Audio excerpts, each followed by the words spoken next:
Thanks for tuning in to the Football Talk Squadron. I'm Dutch, and this is our Hall of Fame episode. So I'm going to go over the Pro Football Hall of Fame. Got to go with my dad. It was truly a memorable experience, something that I've always wanted to go do. I'll talk about it, give sort of a review of the Pro Football Hall of Fame, some things I liked, some things that I didn't like. We'll go through the whole thing. Spoiler alert, if you don't want to hear about the museum because you haven't been, then turn the episode off now because that's exactly what I'm going to do. But before we get into it, as always, past and present. This time, it's not going to be any present because this is going to be a Hall of Fame edition. I want to bring two players who are currently in the Hall of Fame out, and that way we can talk about those guys, give those guys some of their credit that's due. So that's your first big hint. Both of these guys are Hall of Famers. There's 371 possible answers. So if you know anything about your Hall of Famers, then you'll probably get this answer. But wanted to bring these guys out first. First player that we're going to talk about, give his name and where he played his entire professional career, was Bryant Young. Played his entire professional career with San Francisco 49ers. Won a Super Bowl with them. If you remember his, knock on the door episode, it was with Charles Haley, legendary Cowboys player, who then went and won another Super Bowl with the Niners. And Haley is that guy that Tom Brady beat in terms of the guy that had the most Super Bowl rings. Brady ended up outpacing him, and Brady now has 7 and is the leader in that category. But wanted to bring him up. The episode I'll talk about just for a second, him getting the knock at the door. You can tell it surprised Bryant Young. I love those episodes. If you haven't seen any of the Hall of Fame knocks, just so you are aware, when the Hall of Fame whittles down its list, it gets down to 15, and that's the last time the list will come out. And those guys know that they're going to have the ability to get a knock on the door. That knock would happen prior to the year of 2020 with COVID. They would put each of the finalists in the hotel there in Canton, Ohio, would knock on the door there. President, you've probably seen the videos if you haven't. The former president of the Hall of Fame, David Baker, who retired a few seasons ago, would knock on him and let him know that they had been brought into Canton. Those guys who didn't make it would never get that knock.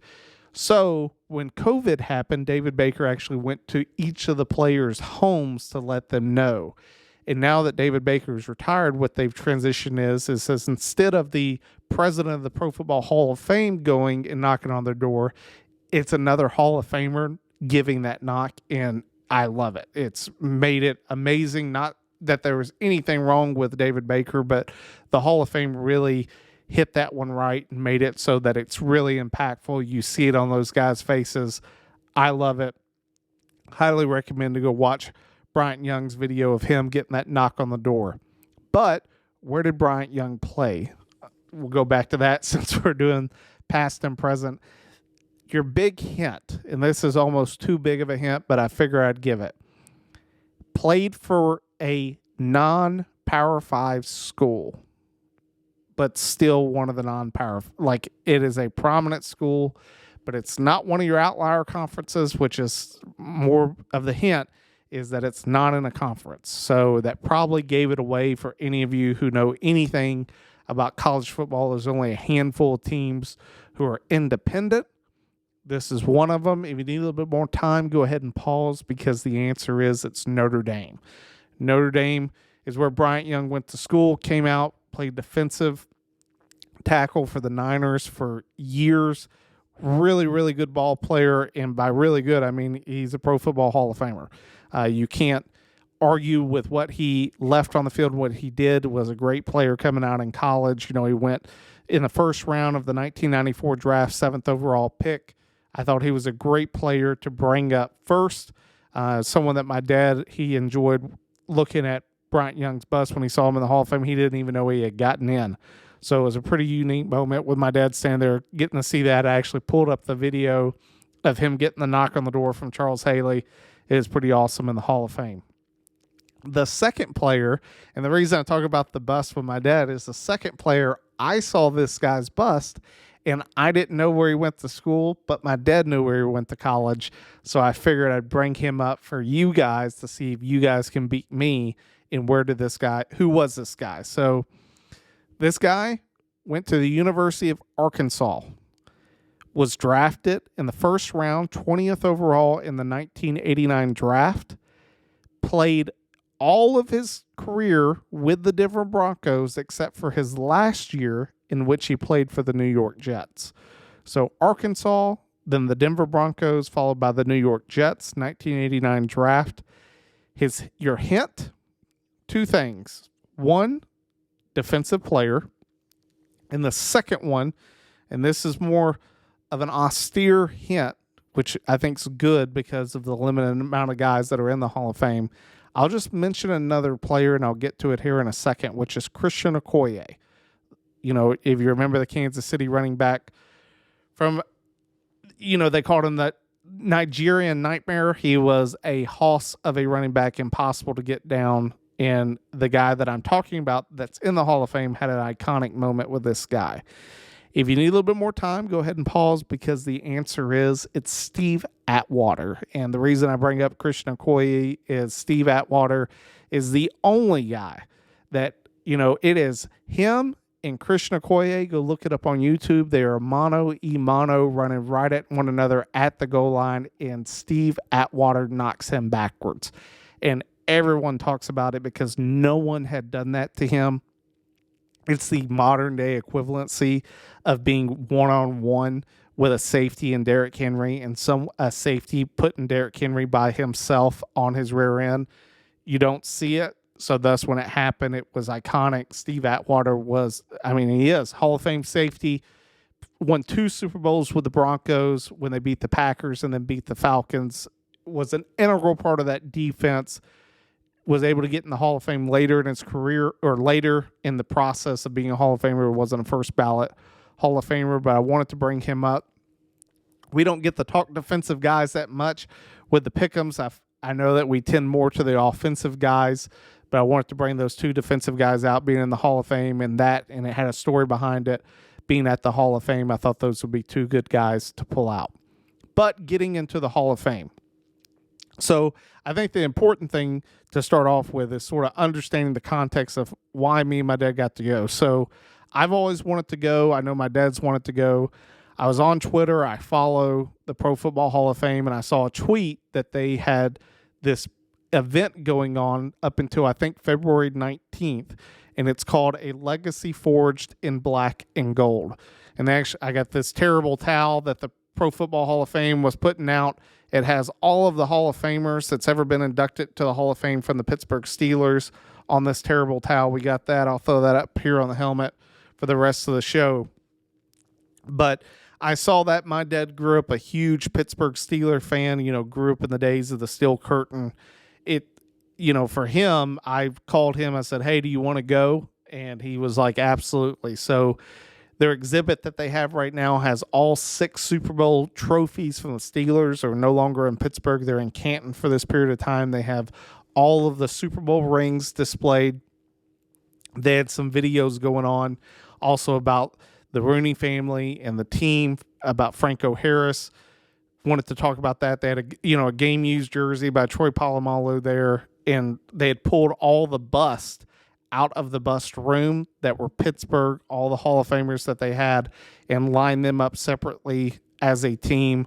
I'll get into that here in a second, but that's the reason we went up. It was, once in a lifetime opportunity to go up with my dad and be able to see the Pro Football Hall of Fame, especially him being a big Steelers fan, them honoring the Steelers. It was something I'll never forget. It meant a lot to me. I know it meant a lot to my dad. It was great to go see that. But how I'm going to break down this episode is I'm going to go through the things that I liked and didn't like, sort of in chronological order of me walking through the Hall of Fame. So when you come into the Hall of Fame, you see from the outside, you've got the legendary, dome that you see from the building. The stadium is behind the building, the entrance that they play the Hall of Fame game in for the first preseason game every year.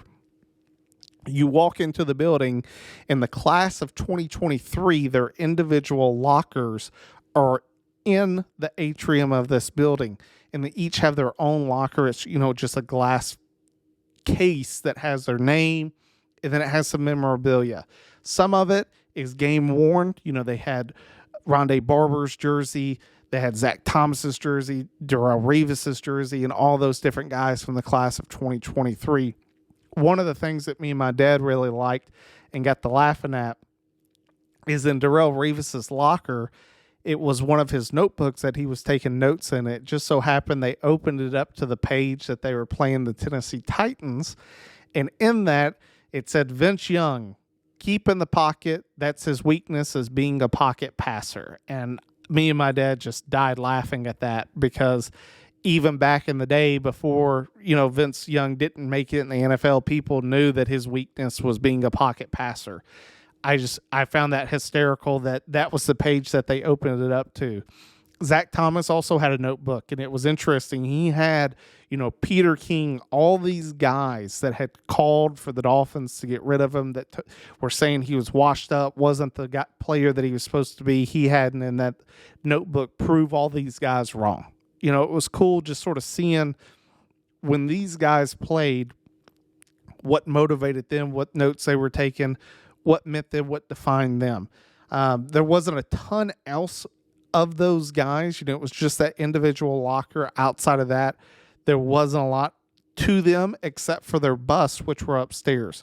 Now, to get upstairs, once you left that atrium, you sort of walked up this hallway, and it was the evolution of the NFL jersey. It had multiple different players.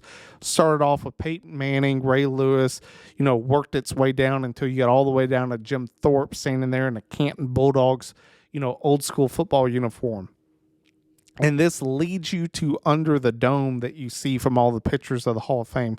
The dome is 2 stories. At the bottom story, you start off, and it's the beginning of football. So it shows you, an original uniform with pads. And by pads, I mean like wool and leather stitched together, not pads. Like I don't even know what you would call it besides maybe just some thicker clothing in the shoulders and in the leg region. Like, it wasn't padding as we know today. The helmets, leather helmets, they had a cart with some of them out there that you got to put on, and it's concussion city in those things. So, like, the only thing that helmet really protected you from was really getting cut and scraped from the ground when you went down. It wasn't giving you any type of protection from a head injury outside of just normal cuts and wear.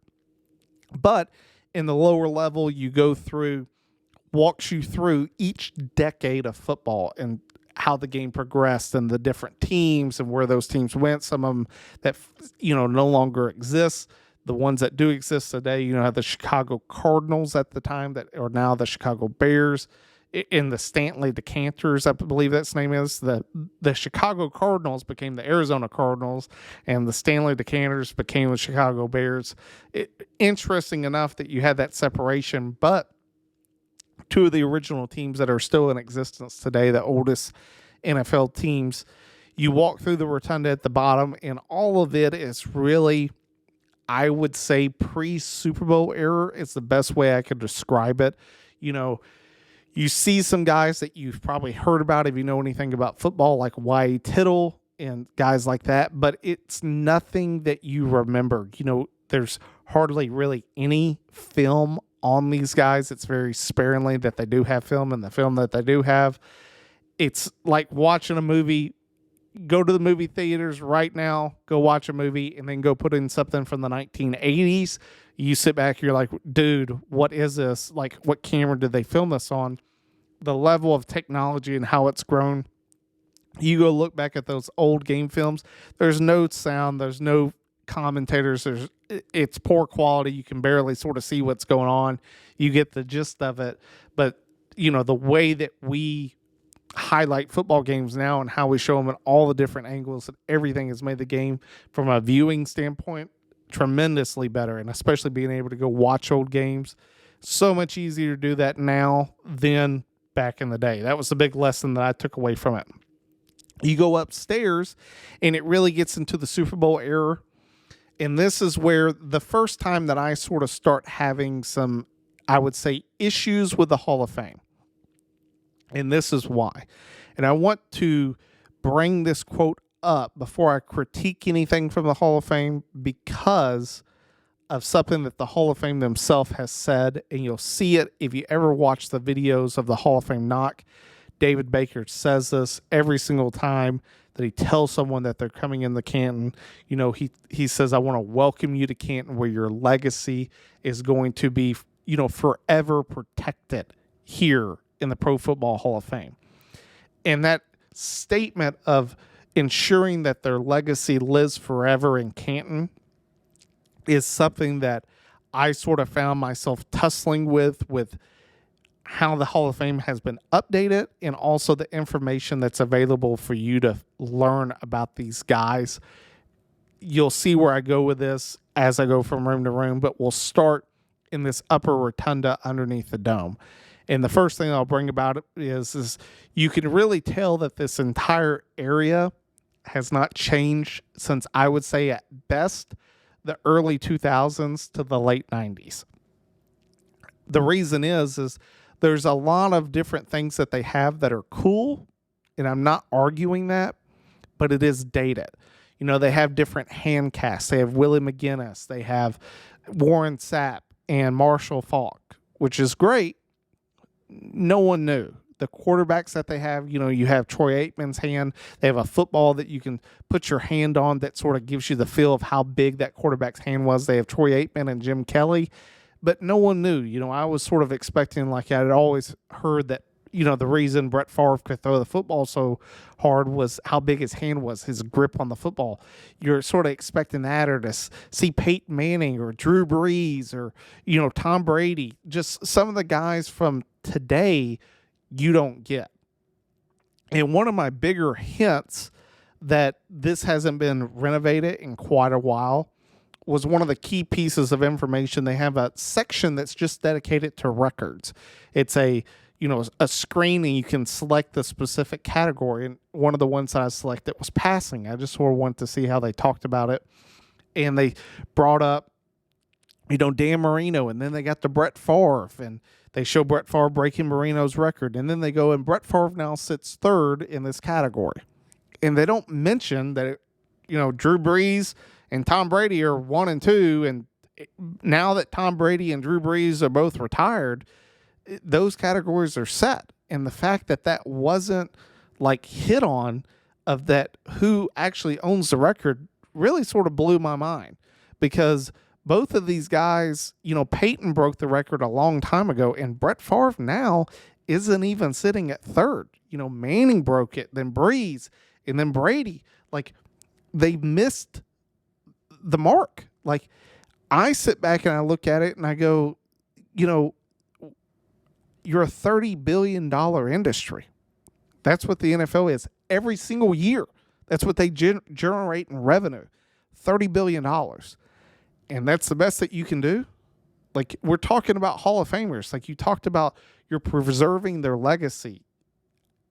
That's the best. That to me was a foul. And the reason it's a foul is NFL Films has every single game, especially here, I would say for about the last, since the early Super Bowl era, they have all the games. They have them archived. Like, you have all of this game film. You have all of the resources to be able to keep this stuff continually updated for the fan experience. And it's not happening. That, to me, blew my mind watching this video, that I was just like, wow, like, you guys haven't kept up with even the past. Peyton Manning retired in 2016, I believe. Like, it's 7 years since then. It's going on 8. Like, why is this not updated? That really struck a chord with me, and you see it through the rest of that rotunda. And that's why I just say that renovation hasn't happened. And then right behind the record thing, the thing that sort of blew my mind is they had Drew Brees' uniform that he broke the record in before Brady eventually broke him, but he's not mentioned on the screen for that. It's like they need a major renovation underneath the dome to account for about the last 20 to 25 years of football. A lot of the players, if you're 30 years or younger going in there, a lot of guys that aren't represented in that place in terms of a lot of the interaction that you can have with as a fan. And that to me was disappointing. It's something that I feel like the Hall of Fame should be able to hit. And it was a missed opportunity in my mind for the Hall of Fame to be able to have those type of moments for fan interaction with updated guys. Then when you leave this dome, you go into a hall, and to the right was the Steelers setup. So like I said, they had each of the trophies. They had rings from each of the Super Bowls. They had 2 video monitors. They did have some unique memorabilia. They had, crazy enough, they had an elevator panel from when Rooney was going down in the elevator because he believed that the Raiders had beat his Steelers. He was going down to the locker room, and that's when the Immaculate Reception happened, when he was in an elevator. So the owner of the team never got to see one of the most iconic plays in NFL history, if not the most iconic play from that, because he was stuck in an elevator going down because he thought they had lost. Comes out of the elevator, they had won. Really, really remarkable, some of the stuff that they had. However, as cool as that was, there was one big thing that I saw that I just had a little bit of grief with. We're at the Pro Football Hall of Fame. We are honoring the Hall of Famers from Pittsburgh. Behind the Super Bowl trophy, there's a mural, and it has this, Hall of Famers up there. It's got Lynn Swann in his hat. They have other Hall of Famers, but then, a huge piece of it right next to one another, you have a smiling, iconic Hines Ward, and then you have Santonio Holmes catching that touchdown against the Cardinals in the Super Bowl, both of which, for me, Hines Ward is a Hall of Fame player. Like, we can argue that long and hard. I sit back and look at it and go, I think Hines Ward starts on every single team in the NFL this year. They're cutting someone to make room for Hines Ward. There's not a team that Hines Ward goes to where he's not playing every snap. Now, you can argue like, hey, I think Tyreek Hill probably gets the nod over him. I'm not going to argue that. I get that. But from a standpoint of who Hines Ward was as a wide receiver, I believe he's a Hall of Famer. You look at how he caught the football and especially how he blocked and how he played every single down, Hall of Fame level player. However, he's not in the Hall of Fame. And I just sat back and looked at it and I go, if I was Hines Ward and I showed up to be a part of this history to honor the Hall of Famers who are in, and I walked in of it's supposed to be dedicated to the legacy of the Steelers and their Hall of Famers, and I see my picture up there and I haven't been voted into the Hall of Fame yet, I'd be a little bit upset. I know I can guarantee you that dude wants to be in the Hall of Fame and believes he probably has earned the right to be in the Hall of Fame, and I certainly would back him on that. And for them to put his picture up there, that just sort of rubbed me the wrong way because of the player that Hines Ward is. I just thought that was a little disrespectful to him, and same to Santonio Holmes. I think that Hines Ward has had a far better career than Holmes has.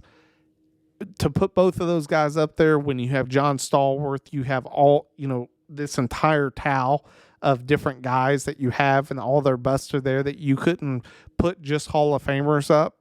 That to me was in poor taste by the Hall of Fame. That's something that I would have not made it controversial, that a guy that really wants to be in there that you haven't allowed in is one of the guys that you're featuring as a part of the legacy of the Pittsburgh Steelers Hall of Famers. Now, once you leave that room, there is a sort of a locker room theater setup.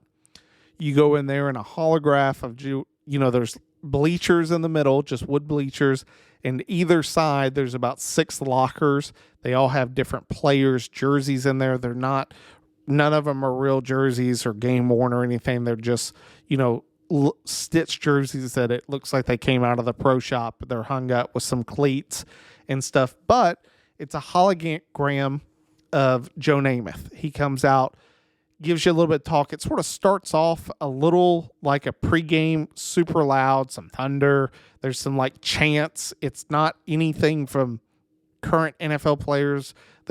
I can get in that here in a second, just sort of about how they sort of miss an opportunity to pull some actual footage from guys and their motivation before a game. But then Joe Namath comes out and talks, and you're sort of thinking that he's going to talk about like the environment in the locker room and, give some more examples. And it was more like a motivation of life speech, like a motivational coach than it sort of blurred those lines between that and the game of football. He goes on to talk about 3 different players and their successes for different reasons. He talks about Warren Moon, Steve Largent, and Curtis Martin. And this is why I go back to the last time the Hall of Fame was, sort of updated. I look at those guys. I know who those guys are. I also run a football podcast. Like, I sit back, and it would be bad of me to not know who those players are, all 3 of them being Hall of Famers. However, you sit back and you go, all those guys really finished their careers 70s, 80s, and early 2000s. In the 90s as well. Excuse me, not 70s, 80s, 90s, and 2000s. Largent got drafted in 76, but really made his mark in the 80s. I sit back and look at those guys and I go, I appreciate hearing from those guys. However, where is the new stuff? Like, there's all these other players that have come out that you could add on. Like, this is the newest stuff that you have. And it's clear that this stuff was recorded, 20 years ago. These guys, just the look of them, they're way younger in the video than they are today. And then once he finishes telling those guys' stories, they have 2 coaches come out to give, some speeches, and it's Vince Lombardi and Tom Landry, holograms. However, it's not them, it's actors. I recognize the Lombardi actor. They did a Broadway play named Lombardi. He was the actor of that. He came out, gave some iconic lines. The Tom Landry guy, I didn't recognize. I never got to see the Broadway play. I'm not sure if he was a part of that. That's where I'm assuming that he probably was. But for me, this is yet again sort of that part. I go back to when they first started off the Lightning and everything. They were chanting, "Whose house is this?" And it was our house. And the only thing I could hear was "Any dogs in the house," and it be Ray Lewis. It's like they missed some opportunities to take these different motivators that we've had, some of the best motivators on film from NFL history, and that sort of be the audio and updating the different players. And then the fact that I have 2 actors coming out talking, and I'm not having legendary coaches, even from today, come out and talk the real selves. That to me was yet again one of these ones where, and even if it wasn't coaches, like Peyton Manning coming out firing people up, like, it was a missed opportunity. It's something that it's like, for being the Hall of Fame, I would expect this stuff to be more current than what it was given here. And that's a big trend throughout the museum. When you come out of that theater room, there is, the bust room. The bust room, it goes class by class in terms of year, chronological order in terms of year, all the way around. It's sort of a smaller room. It sort of blew me away because they're within, I'd say, maybe another 2 to 3 classes of running out of room in this bust room, which was sort of surprising. Like, it's not as big as you would imagine for 371 players. It's real tight on space. And it's just the bust, their name, and the pro teams they played for. It doesn't even have their college on there, which to me, yet again, was shocking, just because I don't care who you are a Hall of Famer, but you didn't just walk into the NFL. You played somewhere. You got your opportunity, whether it was Brett Favre at Southern Miss, Dan Marino at Pitt, Peyton at Tennessee. You can look at all these different guys. Jerry Rice at Mississippi Valley State. I just sit back and look at some of these players that are up on the wall, and not having their college associated with them was a big foul. The Hall of Fame part. It's a critical piece of information, and that information I found to be drastically underwhelming for the Hall of Famers. And here's what I'm talking about. You walk through and you see the bust, and it's cool. But for me, the only thing that you're able to gather about the bust outside of their name and where they play their professional ball for different franchises is the information that you know about them. If you want to know, they have some screens that if you want to know where to find their plaque, you can search by school and by pro teams and by their name. But there's no highlights. There's no knock on the door clips. There's no Hall of Fame speech that they had. And that to me was one of the biggest travesties of the whole thing, is that I'm here at the Hall of Fame. Like, if I wasn't around when Jack Lambert, or old enough to watch Jack Lambert play football, I should be able to pull up clips in the Hall of Fame to see what made him a Hall of Famer. I'm going to go back to that David Baker quote of, to ensure that your legacy lives on forever in Canton. The legacy can't just be the bust. It has to be what made them a Hall of Famer, and being able to watch clips of them, to be able to see if we have the clip of them getting the Hall of Fame notification, especially their Hall of Fame speech. All of those have been recorded. To be able to see those guys talk and what they had to say and what meant the world to them, those are the things that I would want to see at the Hall of Fame to really encapsulate that experience and for me to learn more about the individual Hall of Famers. I've sat back and I have lost count the number of highlights I have seen on Dick Butkus, Barry Sanders, Walter Payton, Peyton Manning, just some of these guys that all Hall of Famers, their highlights and just what they were able to do on the field, I love watching. The fact that as a fan, when you go in there and you look at one of these busts and you go, I don't recognize this guy. Who is this guy? To be able to understand what made him a Hall of Famer is missed in the Pro Football Hall of Fame. And that to me is sad. That you as a fan wanting to learn more about these individual guys, the only way that you can do it is by picking up your phone and looking on there. You don't have the ability to watch stuff like that there. And like I said, the Hall of Fame knocks and the Hall of Fame speeches, those should be there. Like, it should be something that you can go sit in a booth and watch your own guy. I know that's going to take up space, but like I said, the NFL is a $30 billion per year industry. The fact that these things aren't taken care of, to me, is shocking. I was not expecting that at the Pro Football Hall of Fame. I really thought that some of these guys I was going to be able to look at a little bit more intently and get to know more about them and see some different things.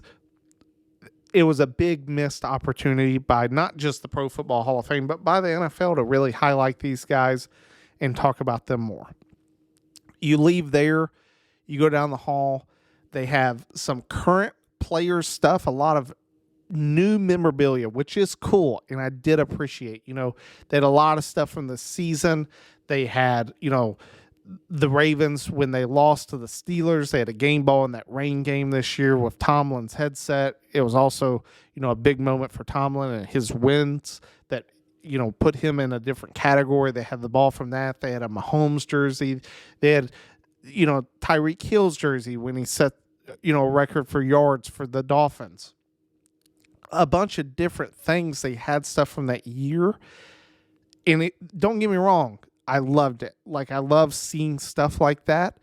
And at the same time, it really made me question, well, where is all the Hall of Fame? Like, where's Brett Favre's jersey when the night his dad passed away? Where's Walter Payton's, jersey from this event, or just a jersey? Where's some more stuff from the Hall of Famers and the impacts that they had? Or sort of like when Under the Dome, we're going decade by decade, I just sort of look back and I go, the missed opportunity of having different stuff from their eras represented in that room. For example, they did have a piece of the field from the Immaculate Reception game. I thought that was awesome. It also, on a side note, makes you go, dude, you were playing on not even carpet. I mean, that stuff, I can't imagine getting hit and tackled by Jack Lambert and slung on the ground. That was not comfortable at all. They were playing on glorified concrete at that point. Just a side note. But you would think that all of that stuff would sort of be in the room, and whether it was a year by year or decade by decade, the biggest plays from those years and decades would be up, that you could sort of get it all, and it wouldn't just be this season. That was surprising to me. You have over 100 years of professional football. You would think that there would be a lot more stuff out and about, and there's not. That was surprising to me. Then you go into the Super Bowl, the Lamar Hunt Super Bowl room. It's cool. Don't get me wrong. There's some cool things in there. One of the coolest things, I did not know this about the Hall of Fame, is that the actual Super Bowl trophy for this year resides in the Hall of Fame until it's time to hand it out at the Super Bowl. Now, it had already been removed when we came up. They had a replica in the case because it's being shot in promos and everything. It's going to be at the field for one of the AFC or NFC championship games. They're going to have that iconic sideline shot of the trophy of what guys are playing for. But that trophy resides in the Hall of Fame throughout the year up until that point. I know this is like a slight complaint. It's more just like a missed opportunity. And I know there's a lot of logistics that go behind this. My wife was sitting back thinking about all the negatives from this idea. But for me, I sit back and I go, that's a memory of a lifetime. It's, the Super Bowl trophy replica is behind this plexiglass. You can't touch it. You can't hold it. Nothing. That to me is a missed opportunity. Like, can we not have a fake Super Bowl trophy that you can just hold up and touch, get a picture of you raising above your head? You see it every year at the end of the Super Bowl. I think from a fan experience, the ability to hold a Super Bowl trophy, take a picture with it up, even if it has to be, under parent consent, or if I have to sign a form or only the first 100 people of the day get to do that, something. But the ability to actually hold a Super Bowl trophy, in my opinion, I would probably pay to go back just to do that one event, because that would be a moment of a lifetime to be able to do, especially knowing that trophy is going to be handed out later in the year. Man, that to me is something that I would die to get that opportunity. That would, it'd mean the world to me, and I'm sure it would to a lot of other fans to be able to go and get that opportunity. But it's behind glass. So are the Super Bowl rings, and this is, yet again, me and my wife sort of, she was sitting back going, you can't have the rings out. They're too valuable. They get stolen, whatever. I get that part. The thing that I didn't like about the rings is, especially not just from the standpoint of being able to put one on, that's what you really want. You really want to just try one on. I don't even care if it's fake, just that it's the real size. I get to put it on, take a picture. That's what you want, that opportunity. But then the past 3 Super Bowls, the rings come apart, the Rams, the Bucks, and the Chiefs, all of their rings, the top comes off and it shows a field. It has, grass from the game, a football from the game, different things from, each of those teams that are represented. But all the rings are in glass, and those rings in particularly, you can't even see the inside of them. They don't have that setup to where you can see what the inside of the Super Bowl ring is. I can go see it on video all day. But here I am at the Pro Football Hall of Fame, and I'm not able to actually get that experience. That to me was yet again another missed opportunity that I just sort of sit back and look at, and I go, man, I would have loved to have actually seen what that looked like with my own eyes in person. Didn't get that opportunity. And then that room ends. And when you go downstairs, there's another theater. I'll bring it up real quick. They just had highlights from this past season. It did make for a comical moment. Me and my dad were one of, I think, like 5 people outside of workers walking through the Pro Football Hall of Fame this past week. And so for us, we were the only ones in the theater. And it did provide a pretty funny moment there. It's going through chronological order of the season, and only it's about a 7-minute film, and there's this point where Dak Prescott's like, you got to stay on the gas. We got to stay on the gas. And it just sort of quiets out in the theater as they're transitioning to the next clip, and it was great because I looked over to my dad, and I was like, guess what? They ran out of gas. And we both started dying laughing because he's a Steelers fan, so he's always loved hating on the Cowboys it couldn't pass up on an opportunity to hate on them there at the Hall of Fame.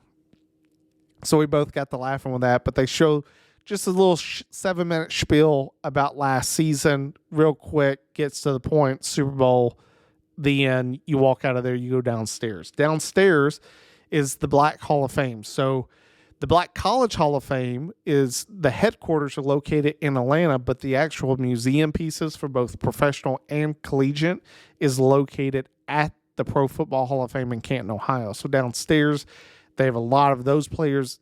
Well, not a lot. They have some players' gear set up. They do have plaques for each individual player who has been elected into the Pro Football Hall of Fame who is black. And also the college, it's a smaller room that's a circle and it has their information listed. I liked all that stuff. There was a little bit of memorabilia, but not a lot of memorabilia. And by a little, I mean maybe less than 10 jerseys present in that whole room. But it was something.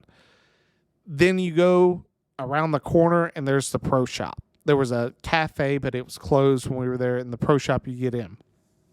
The pro shop primarily has two different categories. It has Pro Football Hall of Fame merchandise. And what I mean by that is not Hall of Famers, but like the logo of the Pro Football Hall of Fame.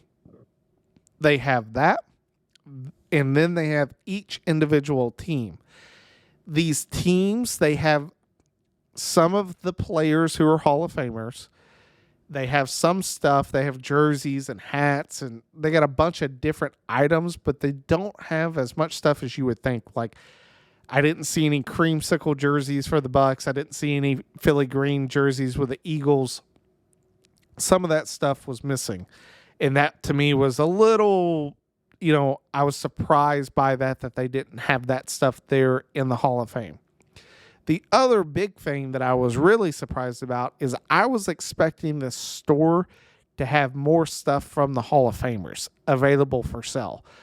Autographed jerseys, autographed footballs, stuff of Hall of Famers who are still alive, whether it goes to their charity or whatnot. You would expect that there would be more merchandise, and honestly, you look at the setup behind me, it was really about that, about a 5x5 section of some different footballs and a few pictures, and that was it.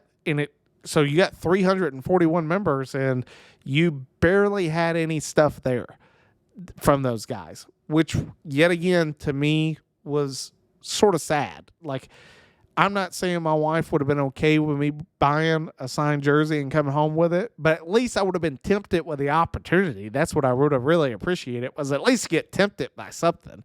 But there wasn't anything there, and that to me was a little bit of a letdown. I was expecting more from the store, considering that we are at the Pro Football Hall of Fame. You're honoring these Hall of Famers. This is sort of where I would expect to go to get some of these guys' jerseys and materials and stuff. Like, you just didn't see it. And after you exit the store, you're right back in the atrium where the tour started, and you're done. And so that really wrapped up the Hall of Fame. As I said, I'm not going to tell anyone not to go. I loved going. Me and my dad, it was great. We had some great memories of just walking around the bus room, challenging one another on where this guy went to school. And the reason we got to do it is because they didn't have their school listed, next to the bus. But it was fun to get to go do it with my dad, and it was a memory that I'll always have with my dad, and I'd highly recommend anyone to go at least make the memory of going to the Pro Football Hall of Fame. I would not turn that down for anything. However, the Pro Football Hall of Fame can do better. The NFL can do better. There is a vast amount of profits that are made by the NFL every year that at least a small, very small percentage, 1%, less than 1%, could go back into the Hall of Fame to make it so that we're actually honoring the Hall of Famers and giving fans the experience to learn more about the guys that built the NFL and keep building the NFL and are keeping the legacy of the NFL alive. I sit back and I think about Peyton Manning's retirement speech of how he talked about how he loved football and he's going to do everything that he can for the game in the future. Those are the type of things that spirit and that chase of perfection that Manning and each of these Hall of Famers had in their career towards the game of football is what the NFL needs to put into the Pro Football Hall of Fame to honor the guys who made it what it is. The fans, let's be honest, we love the NFL and we love watching games, but it's the players that you identify with. You always remember the greats that played for your team and the impact that they had upon the game and the games that you got to watch. Those memorable moments. I remember the night that Brett Favre's dad died, sitting there. I think I was in, middle school, or even maybe I was in high school watching that game on TV. Like, I'll never forget that. I remember being in college, sitting in a dorm room watching Santonio Holmes catch that touchdown against the Cardinals. I remember watching Jerome Bettis, and Ben Roethlisberger. I remember him fumbling on the goal line, trying to score against the Colts and then missing the field goal, and it allows the Bucs to get, go out on top with a Super Bowl win because Roethlisberger made that tackle. There's so many different things that you could talk about with these guys and highlight them even more and tell their story, that their story is not told. The only thing that's told is, just a still image of them in a bust. That's it. And that, to me, is something that could be instantly fixed. Does it take time? 100%.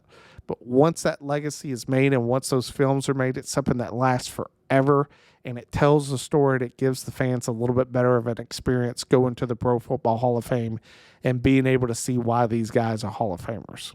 But that's my review. We'll see if it happens. It's something I wanted to point out and talk about. I do thank you guys for tuning in. Go to our Instagram, TikTok, follow and subscribe on there for our podcasts, YouTube, Apple Podcasts, and Spotify. Website, footballtalksquadron.com. Haven't got anything from you guys yet. Love to hear from you guys. Love to hear about, any different type of episodes you guys would like to hear. Different comments, suggestions, even if it's something that you tell us, hey, you're wrong. Love to hear it. Be more than happy to reach out to you guys, and we'll reach back and follow up with an episode. But I do thank you guys for tuning in, but it is time to pull chalks, and we'll see you next time.